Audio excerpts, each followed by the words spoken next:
Maravilha. Então vamos lá, a gente falou dessa visão em formas de revelação, a gente falou da doutrina como revelação e fez aquela distinção entre católicos e protestantes. Os católicos consideram as escrituras, porém acrescentam a tradição. Protestantes ficam com as escrituras. Quer dizer, ficavam, né? Porque hoje em dia tá umas coisas esquisitas, as pessoas pegam tanta coisa, misturam com a Bíblia, né? Mas enfim.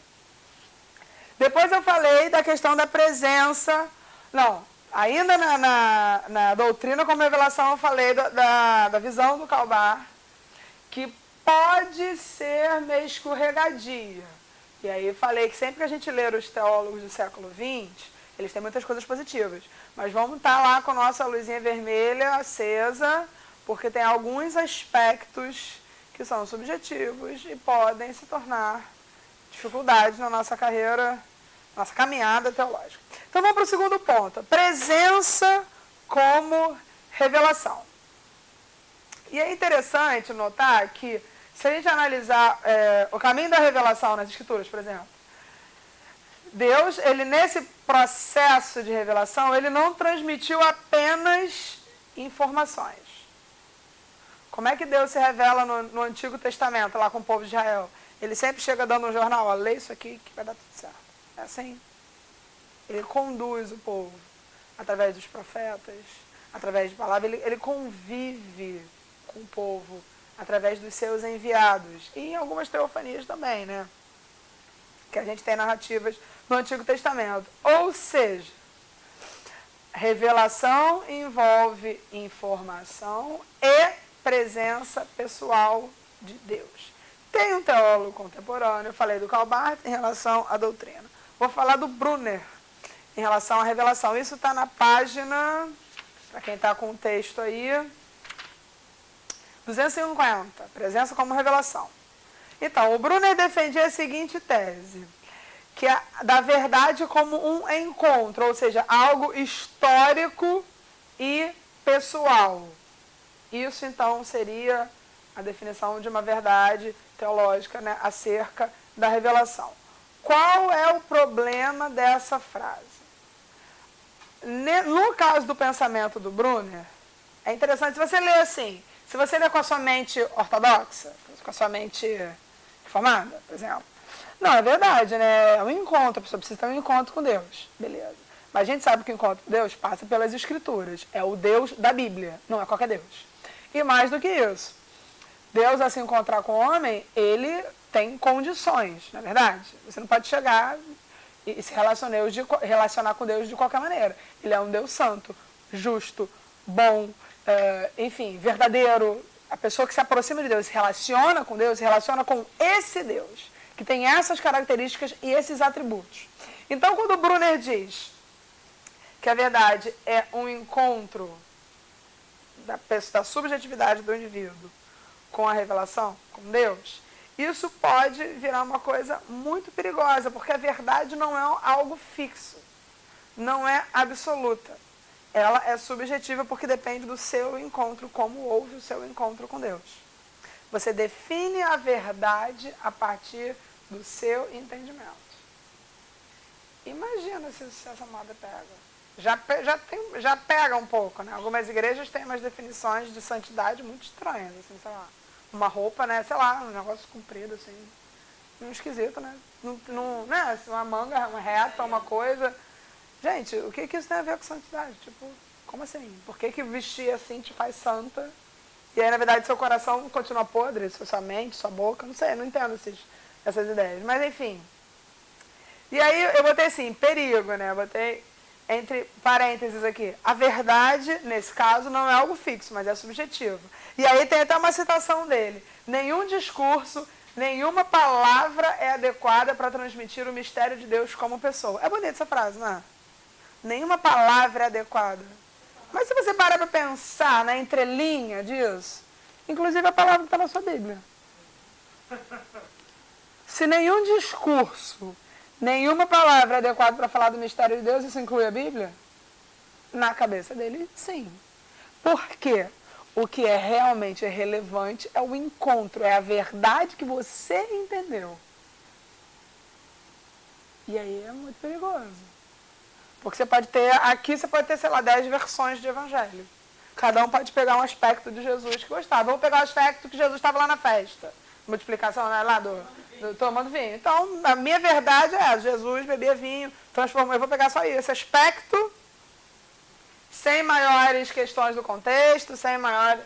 Né? Aí você já vai pegar Jesus lá no templo quebrando tudo. Jesus, entendeu? Se você vai pegar frações, você precisa do todo e precisa de uma verdade absoluta. O Evangelho ele lida com isso e eu entendo que isso hoje é uma das coisas mais difíceis para o homem moderno. Absolutos, né? A verdade como absoluto. Isso é muito doido, porque por causa do pluralismo, lembra que eu mostrei? Todas as verdades são aceitas. Não tem música do Lulu Santos? Consideramos toda forma. Então pode ser pedofilia, daqui a pouco, eu vejo que daqui a pouco a coisa vai andar para isso. Poliamor, relações homoafetivas, relações que até para mim é uma coisa muito doida, coisa do gênero, assim, a mulher vira homem, aí fica com homem. Ou então a mulher vira homem, aí fica com um homem que na verdade, com uma mulher, com um homem que na verdade virou mulher. Sabe assim, tipo assim, não tem hoje em dia isso? Se tudo tá válido, também essas coisas estão válidas. Como a gente, como a igreja, lida com isso? São pessoas... tem isso. São pessoas, são pecadores, o pecado dele é esse, o seu é outro. Todo mundo, em termos de pecado, todo mundo é igual. Só que existem desdobramentos disso para a vida da igreja e para a vida da sociedade. Isso é uma coisa que a gente tem que pensar e repensar a cada dia. Não é que você vai julgar e condenar todos eles. Você vai considerar como pessoas carentes da graça de Deus, assim como qualquer outra pessoa. Mas existem aspectos que precisam ser levantados. Eu não falei no começo que o Evangelho ele é exclusivista. Tem coisa que não negocia. Não mesmo. Lide com isso. No mundo onde tudo é tão relativo, o Evangelho tem absolutos. É assim. Enfim, vamos caminhar mais um pouco aqui. Oi, querido. Esse pessoal também tem seus absolutos. Eles só falam que não. Mas se você toca nos absolutos deles, eles falam, peraí, claro que não é. Não tem. Na verdade, cara, é o que o Plantinga... É que o Plantinga diz também, cara. Mas, na verdade, a cosmovisão, ela está numa área do coração, ela está tão enraizada a questão do afeto, sabe? Você acredita naquilo porque você tem um apego afetivo àquilo. Tem gente, por exemplo, calvinismo. É o ídolo do coração, é isso mesmo. É isso mesmo, mas é. Ele não chega a mais, ele começa a defender o negócio dele como se fosse verdade.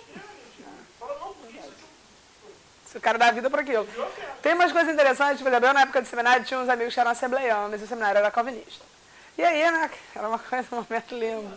As pessoas ficavam sofridas, né? Ariano ou não, as pessoas nem tinham muita clarividência assim, dos termos, nem sabia direito, né? Mas beleza, aí estava tomando contato com aquilo, os termos, os nomes.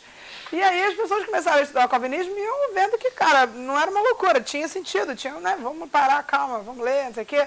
E aí aquela luta, não, mas eu sou pentecostal, não posso acreditar na eleição. Ou seja, o cara tem um apego emocional à doutrina. Ele nunca parou para estudar aquilo. Mas ele acredita naquilo porque ele ama aquela doutrina, porque ele ama aquela comunidade, a forma como o evangelho chegou a ele. Enfim, tem uma história afetiva que o faz pensar daquela forma. Não que ele tenha estudado e chegado à conclusão de que aquilo era uma das interpretações mais próximas das escrituras, até que seja. E aí o cara fica naquela sofrência, né? Caraca, o calvinismo, eu tô vendo que várias coisas fazem sentido. Não, mas eu não posso, porque negócio de eleição, isso é pecado. Não, mas aí Paulo fala, não, mas calma aí, mas não pode. Entendeu? Fica aquela porque os afetos importam. Foi, mas a gente, vamos falar, mas Calvino é amor, Calvino é amor. Calvino só fala disso depois que ele fala que Deus é maravilhoso. Então calma, vai dar tudo certo. Eu sou calvinista, gente. Mas enfim, calma, não vou falar de Calvino agora, senão esse assunto vai, né, render. Beleza, terceiro ponto é o da experiência como revelação. E aí, na verdade, essa premissa diz o quê? Que Deus se dá a conhecer através de uma experiência pessoal, ou seja, uma religião experimental, ou até mesmo alguma coisa pautada nas experiências do indivíduo, e é o termo que o Schleiermacher usa do sentimento religioso. E aí, nesse aspecto, a gente volta ao que a gente estava conversando lá no café. Se a gente parar para pensar nisso, Em alguma medida, eu entendo o que eu estou falando, pelo amor de Deus, gente. Eu tenho irmãos neopentecostais que são amados. Minha família, a maioria é neopentecostal. Eu os amo, tem gente crente, gente muito mais crente que eu ali, gente que ama Jesus, que é sério com o Evangelho. A questão é, em se tratando dessa subjetividade, dessa questão de fé baseada na experiência, você formula a sua teologia com base na sua experiência, nesse aspecto, o neopentecostalismo brasileiro atual se aproxima muito do liberalismo. Sentimento religioso. Não, se você não sentiu, se sei lá, você não rodou, se você não caiu, se você não desmaiou, não, aquilo não valeu. A pregação foi meio fraquinha, né? Não teve nenhum. Porque tem que todo mundo pirar junto, rodar, cair, entendeu? Calma. Vamos entender o que isso quer dizer. A religião não é apenas o seu sentimento religioso ou uma religião que baseia nas suas experiências. Não pode usar a sua experiência para fazer teologia. A gente tem que fazer nossa teologia com base na Bíblia. E teve gente muito melhor que a gente já fez isso vários séculos passados e falta a gente conhecer. Então a gente não pode absolutizar a nossa experiência e tornar aquilo a lei para a nossa igreja. Ou então usar isso para oprimir o irmão. Não, se você não falou em línguas assim, você não é crente. O Espírito Santo não mora no seu coração. É isso? Eu vivi um pouco isso na igreja de onde eu vim, onde eu nasci. Era isso, você tinha que falar em línguas para mostrar que você tinha um dom do Espírito Santo. E aí o Espírito Santo é só dom de línguas? A lista é gigante. Eu acho que a gente tem que tomar um pouco de cuidado, porque assim, às vezes eu acho que por eu fazer seminário hoje, as pessoas da minha igreja me veem diferente. Sim. Porra, seminário, então é acima. Eu não olho assim, tipo, eu não falo com as palavras, mas eu percebo um pouco disso, sabe, assim, tipo, um respeito. Eu falo, cara, isso não é respeito deles. O respeito é bom, é importante. A questão é o que você faz com o seu conhecimento. Porque a gente pode usar o conhecimento para oprimir. Ah, você não sabe nada da Bíblia, para de falar. Não, então eu vou dizer, entendeu? Não, sim, são possibilidades assim, que surgem, entendeu? Eu sou de igreja reformada agora. Aham. Então assim, eu percebo que assim, em outras igrejas já existe. Batista, como é que você ensina? Mas, sei lá, às vezes eu olho que parece que no meio reformado, me parece às vezes, tipo assim, parece que o cara que estudou mais, tem um pouco mais de uma aura. Aham. O cara que falava em língua, Entendi. sabe? Você é na igreja pentecostal. Aí eu fico falando esse paralelo com isso. Isso é bom e ruim, né, cara? Pode ser uma faca de dois gumes, assim, porque se a gente para pra pensar de que, realmente, cara, é uma benção você ter a chance de estudar a sua Bíblia e estudar a sua fé e a doutrina e tudo o que existe em volta de maneira mais profunda. Isso é maravilhoso, isso é uma honra, eu acho. Mas se isso não faz de você ser um empregado melhor, foi o que eu falei semana passada. Você tem que estudar para ser um servo. Quanto mais você souber, mais você tem que servir. E melhor você tem que servir, porque você estudou para aquilo. Então você não tem desculpa para ser medíocre. É meio até duro falar assim, mas é. Entendeu? Você não tem que estudar e ficar na sua casa vendo sua biblioteca, nossa, coisa maravilhosa. Não, gente, esquece isso. O objetivo da teologia não é esse. Tá? Não é. Se você está estudando com essa vibe de quero viver academicamente, num mundo, num quarto, cheio de livros, pode esquecer. Para, que não é isso. Jesus não chamou você para isso. Jesus não chamou a gente para isso, definitivamente. A igreja e a teologia, ela tem que servir a igreja. Isso ninguém tira da minha cabeça. Ok. Então, eu queria ler uma citação aqui na página 251, quando ele fala da experiência como revelação. Lá no finalzinho daquele parágrafo que começa a primeira expressão do método teológico, achou?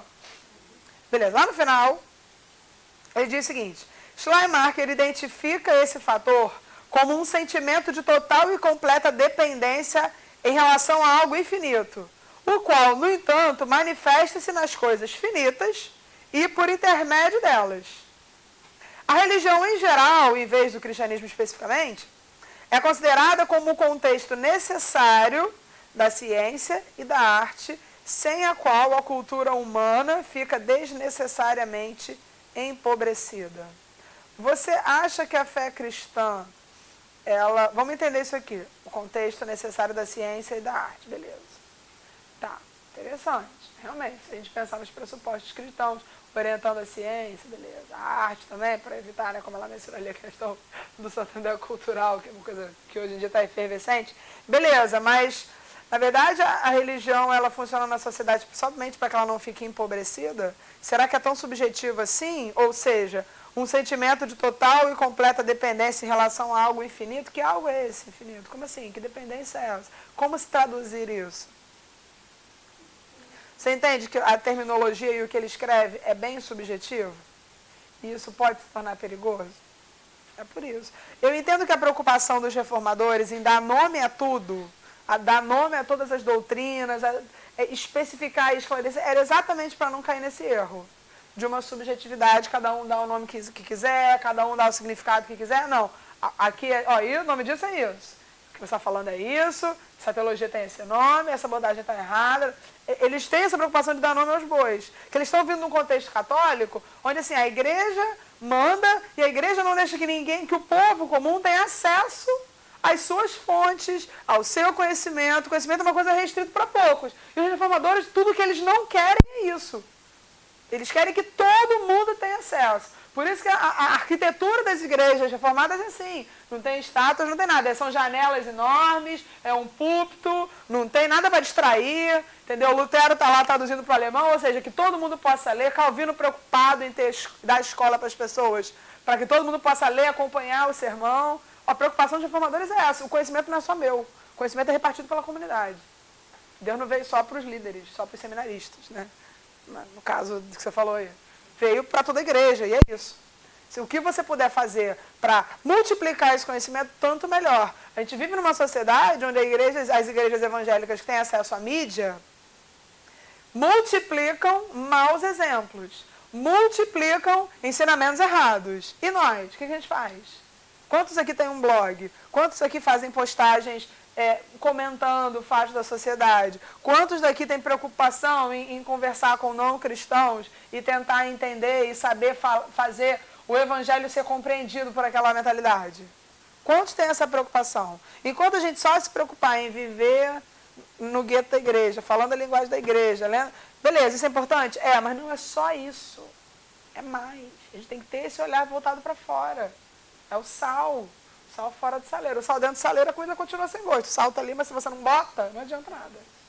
Né? É isso que Jesus falou. Beleza, caminhando mais um pouquinho.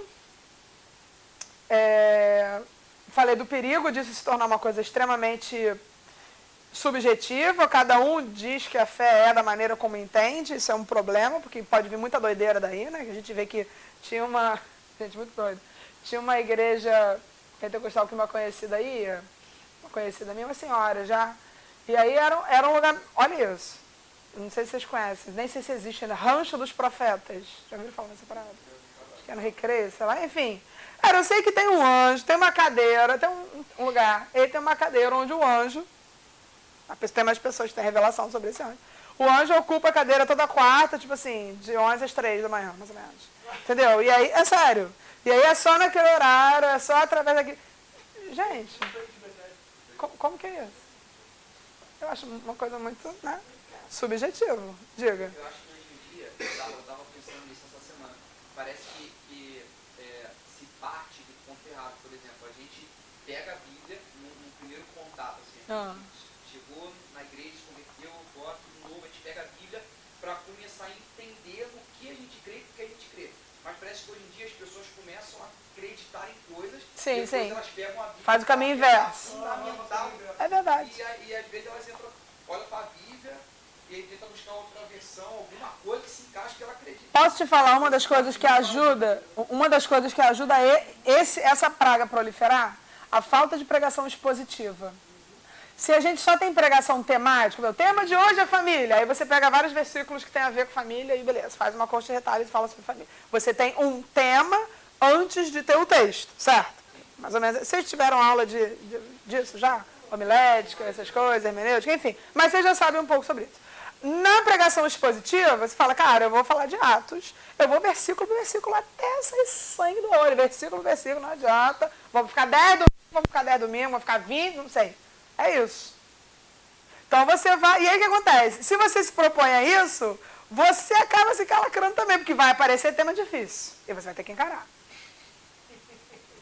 Porque se lasca é você, que vai ter que estudar e vai ter que entender aquilo. Então você te coloca de uma maneira que você tem que ser fiel às escrituras mesmo. Não é assim, o tema e aí pega, acho que isso tem a ver... Não, vamos estudar, texto por texto. Vamos ver o desenvolvimento do pensamento do escritor, como é que foi, como é que ele organiza a lógica, né? Paulo, então, quando a gente lê as cartas de Paulo, estudando versículo por versículo, é outra coisa. Então, enquanto a igreja não se preparar, os líderes, né, os pastores, vocês, para ter esse conhecimento e esse desejo de fazer pregações expositivas, ou seja, expor o texto, não é partir de um tema. Pega o texto, o que esse texto diz? Seja verdadeiro. O texto fala coisas que as pessoas não querem ouvir, cara, é isso, lamento. O Augusto, Nicodemus, ele foi meu professor lá. Ele é muito bom. Ele é excelente em grego, né? A área dele. Ele é tipo um Darth Vader, assim, presbiteriano. Ele é sinistro. Ele é um líder, assim, muito importante. No caso. Tipo isso. Quando ele andava lá no Jumper, todo mundo até quase... Ele tem uma coisa, né, por exemplo. Mas ele tem umas coisas bem radicais em relação a mulheres. Mas enfim, são outros pontos. Então vamos sair desse caminho. Sim, bastante, inclusive muito. Beleza, vamos lá. Ponto número 4. E aí a gente cai naquele teólogo que eu mencionei rapidinho, Pannenberg. Parece um nome assim do interior, Pannenberg, né? Então, mas ele é alemão, gente. Então, ele apresenta a história como revelação. Isso é bem interessante, porque para ele, a autorrevelação de Deus na história foi indireta, ou seja, por meio dos seus atos, algumas teofanias. Quem sabe o que é teofania? Quem sabe? Alguém sabe explicar? Teofania, aparições de Deus. Isso. Mas isso tudo antes da encarnação, né? É importante a gente falar, porque após a encarnação a gente não tem mais isso. A gente tem algumas narrativas disso no Antigo Testamento, por exemplo, o caso lá de Sodoma e Gomorra, né? E alguns outros casos. Eram coisas raras, não acontecia, tipo, todo capítulo tá tendo, não. Eram coisas raras, mas eram muito importantes, porque eram manifestações do Cristo pré-encarnado, né? Assim, antes da encarnação ali do Novo Testamento. Então é interessante porque ele diz isso. A história que faz parte, né, é esse meio através do qual Deus se autorrevela. E é muito legal porque ele diz que isso só vai ser compreendido lá no fim. Foi o que eu falei no começo da aula. Para ele, como a história ela tem um sentido. E esse sentido está lá em Apocalipse. Os últimos capítulos de Apocalipse. Onde nós estamos lá, novo céu e nova terra, onde habita a justiça, o Cordeiro, né, com a sua igreja, na cidade que não necessita de sol. E isso é maravilhoso, onde não vai ter presídio, não vai ter hospital. Isso é lindo, não vai ter muro. Maravilhoso, gente. Se vocês não se emocionam, eu me emociono com isso, cara. Eu fico até chorosa, vamos parar. Mas isso é muito lindo, porque Deus é muito perfeito. Assim, embora a gente veja caquinhos do mosaico do nosso tamanho no tempo, Deus está vendo a história inteira. Então a gente se agonia, né? A gente fica assim, agoniado, mas não pode, mas como é que vai ser essa loucura política? E tudo agora, essa questão de gênero, as pessoas estão mudando de sexo, aí estão fazendo criança. Aí esses problemas ficam... Você está vendo só um caco todo quebrado da história. Deus está na eternidade tranquilão, vendo a história perfeita. Porque ele já falou como é que é o fim. Isso que Pannenberg fala, isso é muito legal. A gente tem que se agarrar no fim da história que a gente já sabe. É esse fim que faz toda a história ter sentido. Porque se a gente vê ela os momentos isolados, às vezes parece não ter sentido. Parece que Deus se esqueceu do mundo, parece que o homem está tipo bicho solto, sem freio, ninguém segura, que não vai ter juízo de Deus para nada. Porque, pô, como é que de Sodoma e Gomorra foi destruído e hoje coisa muito pior acontecendo e não cai o meteoro? Como é que é isso? Por que naquela época caiu e agora não cai? Coisa assim. Não sei se vocês têm essas perguntas na cabeça, eu tenho. Então, assim, como é que Deus permite? Por que Deus permite? Porque lá em Apocalipse, ele já está te dando o quadro perfeito, só que a gente é muito pequeno. Então a gente se agonia com isso. Mas a história está acontecendo como deveria. É difícil entender isso. Para mim é muito difícil. Eu leio às vezes algumas passagens de guerras ou de conflitos em narrativas históricas e eu falo, caramba, cara. Muita crueldade, assim, sei lá, o que o governo comunista fez, né, ditadura militar no Brasil, sabe, umas coisas assim. Como pode? E na minha mentalidade finita, eu não consigo ver como é que Deus se aproveita disso para um fim bom. Sabe, é difícil para mim. Mas a gente tem essa garantia através das Escrituras, de que o fim já está escrito e é perfeito. A gente que não consegue ver o panorama todo. Então, o que Pannenberg diz? Que a compreensão plena é no fim, porque tudo converge para Cristo. Foi por meio dele, tudo para ele, por meio dele. Que tudo que foi feito, se fez. É isso, as coisas convergem para Jesus. E aí, outras coisas que Pannenberg ressalta, isso está naquela parte que vai da página 252 e 253. Ele fala que, não só isso, a revelação foi por meio dos atos de Deus, só vai ser compreendida no final da história. Porque a história aconteceu a todos os homens, está disponível a todos, todos podem ver isso, mas aí a gente esbarra naquele problema do efeito noético, lembra? O homem foi afetado em todos os aspectos pela queda, até a sua razão. Então ele vai ver isso tudo e não vai entender. Não vai decodificar. É isso. E aí tem aquela história do cego e do elefante, né? Os vários cegos com elefantes, que é maravilhosa essa história. Vários cegos apalpando o elefante. E aí, como é que é o elefante? O elefante para mim é uma parede enorme. Não, o elefante para mim é uma corda. Tá lá no rabo, né?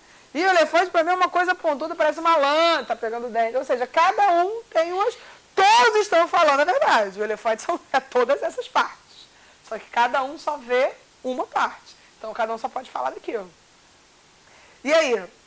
Ou seja, acessível a todos, ao alcance de todos. Outra coisa, isso é muito legal, não pode ser tido como uma revelação isolada de Deus. Ou seja, só ali em Jesus. Na verdade, essa revelação inicia na relação de Deus com Israel. Porque a gente pensa assim, caramba, mas e os povos do mundo antigo, que não tiveram a Bíblia, que não souberam de Jesus, como é que vai ser? Deus, de alguma maneira, vai os julgar com base... Aqui, ó. É só a Bíblia? Não. É só a razão. Razão. Eles têm sua razão. Eles têm a consciência. Eles têm o livro da natureza. Eles têm os atos na história. Entendeu? Oi? Sim.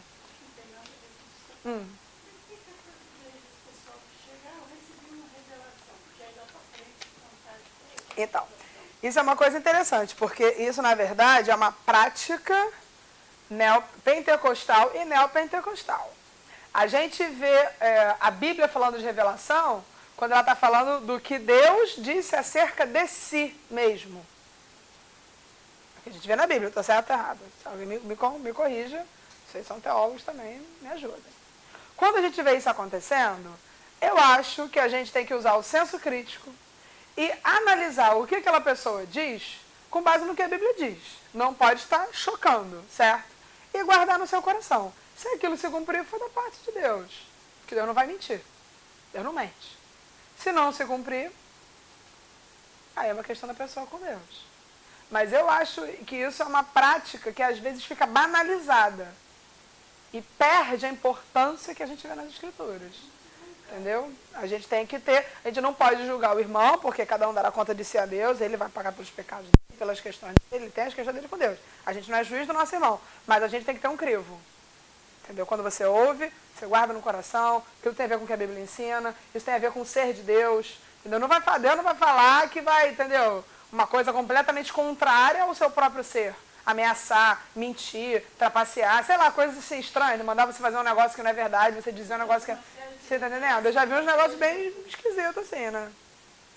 Tipo, revelação de que fulano ia casar com uma pessoa que já era casada. Oi? Várias coisas do gênero, né?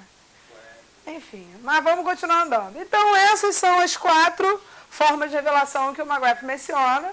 Acho bem legal que ele menciona os teólogos contemporâneos, e é legal, porque, na verdade, gente, acho que a ideia dessas aulas não é falar exaustivamente, porque não dá, é coisa pra caramba, mas é dar a vocês nomes de pessoas que pensaram coisas que a gente pode aproveitar, ou então se não puder aproveitar nada, primeiro você sabe que não vai aproveitar nada, porque você leu. Entendeu? Você contrastou.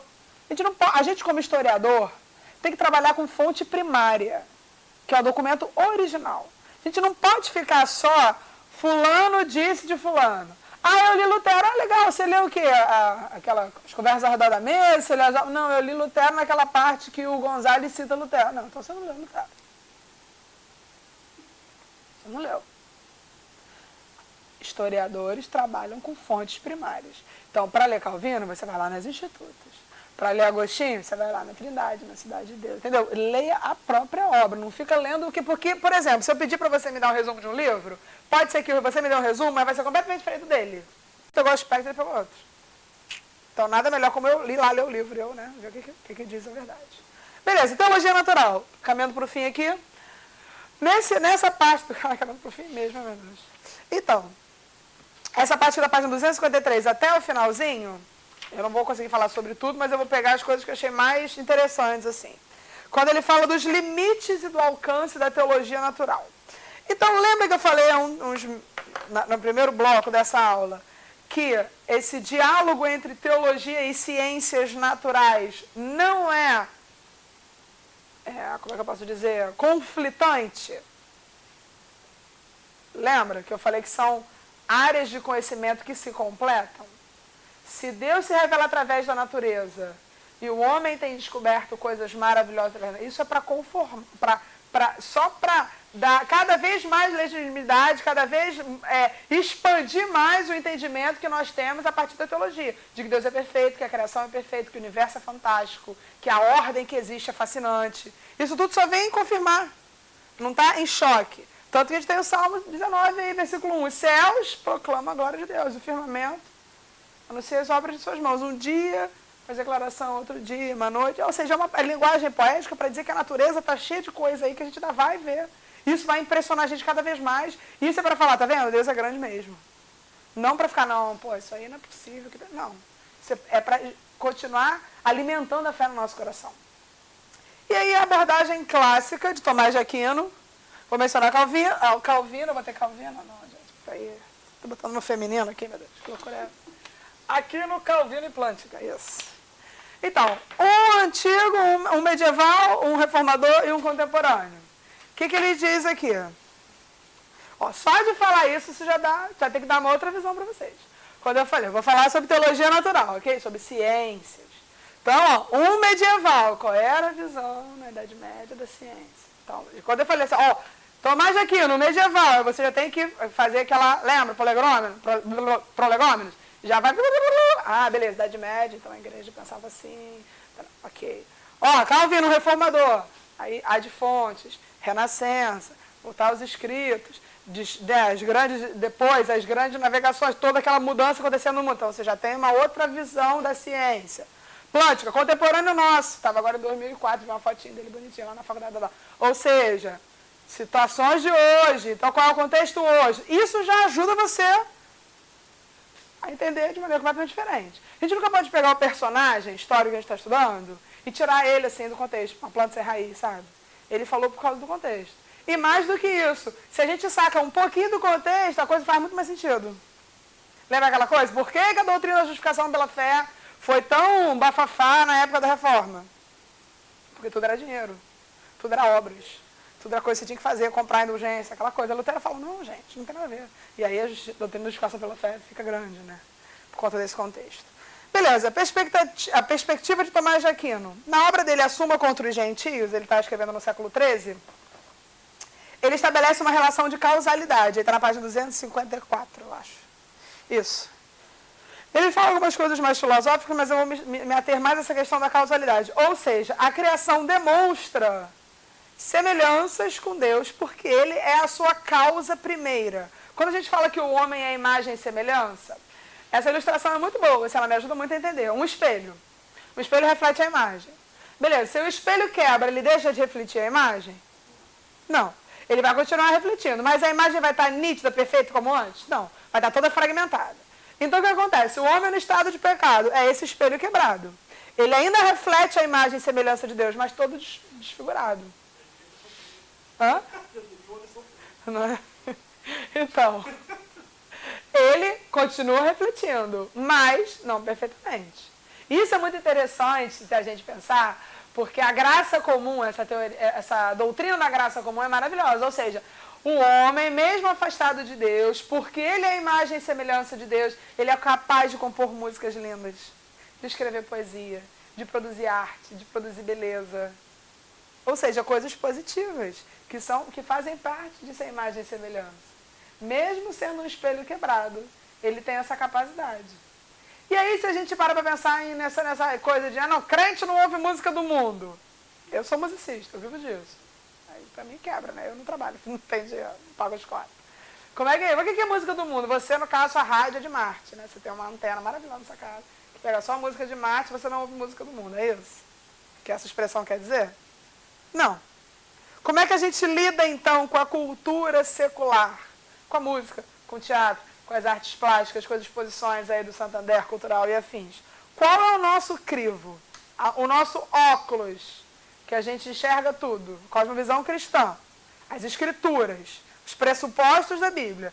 Então, tudo que você desfrutar de cultura, você tem que avaliar a partir das escrituras. Você ouve uma música lá do Djavan que fala de amor. Beleza. Em algum momento ele está ofendendo o ser de Deus naquela letra? Não, acho que não. Ele está falando de uma coisa verdadeira? Sim. Então essa música eu não vou ouvir porque é do diabo? Chegue às suas conclusões.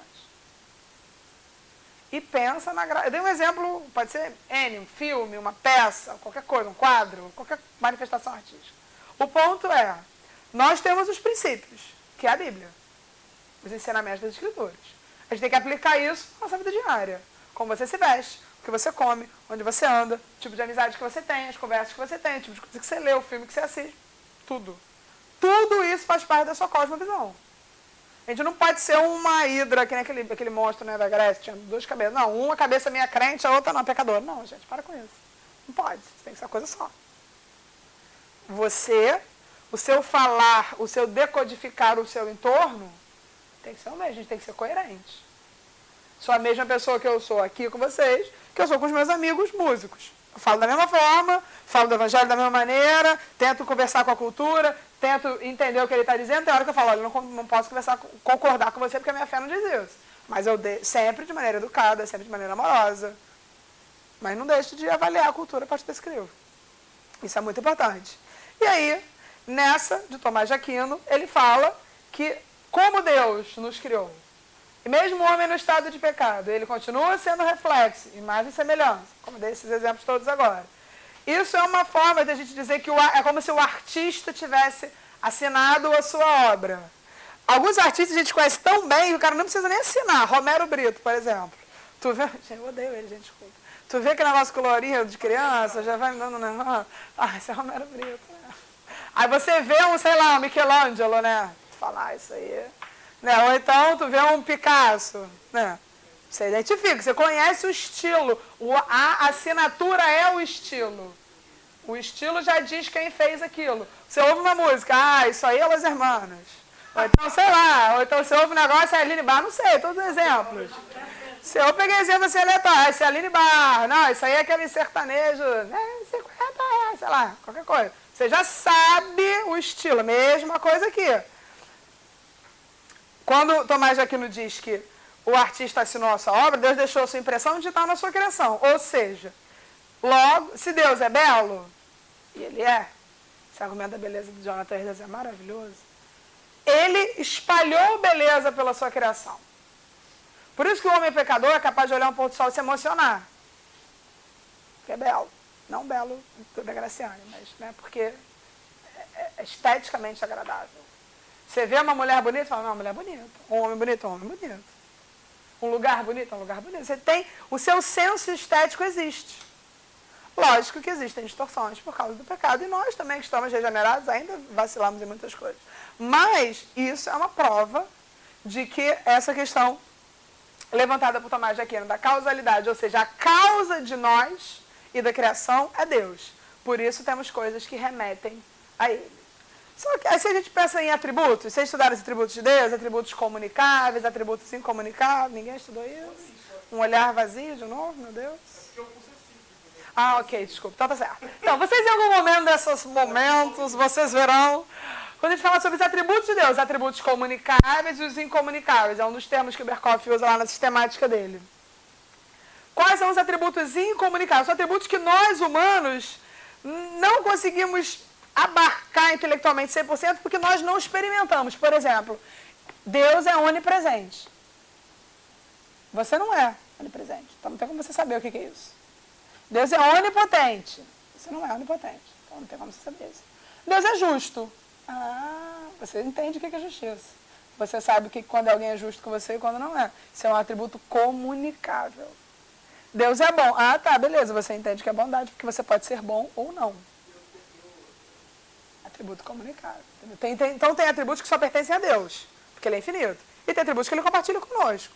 E aí o exemplo é esse, coisas que nós compreendemos porque vivemos no nosso dia a dia como humanos.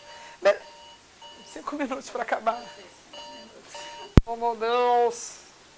Então vamos lá. Mas esses últimos minutos aqui, eu quero combinar com vocês, mas a gente vai fazer para semana que vem também.